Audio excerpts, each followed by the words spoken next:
ধর্মরাজ মন্দিরের বাৎসরিক উৎসবকে কেন্দ্র করে বীরভূমের মণ্ডলপুরে সারাদিনব্যাপী হোমযজ্ঞ সহ কয়েক হাজার ভক্তদের জন্য খিচুড়ি প্রসাদের আয়োজন করল মণ্ডলপুর গ্রামবাসী।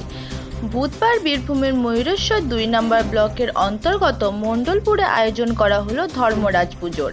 মূলত প্রত্যেক বছর ৬ই ফাল্গুন ময়ূরেশ্বরের মণ্ডলপুর গ্রামে ধর্মরাজ মন্দিরে বাৎসরিক উৎসবের আয়োজন করা হয়। আর সেই বাৎসরিক উৎসবকে কেন্দ্র করে আজ মন্দিরে সারাদিনব্যাপী পূজা অর্চনা সহ কয়েক হাজার ভক্তদের জন্য পাত পেরে খিচুড়ি প্রসাদ গ্রহণের আয়োজন করলো পুজো উদ্যোক্তরা।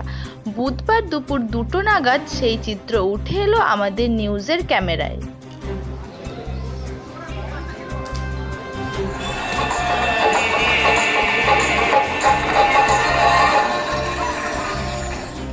ডিজিটাল নিউজের সকল দর্শকদের জানাই স্বাগতম।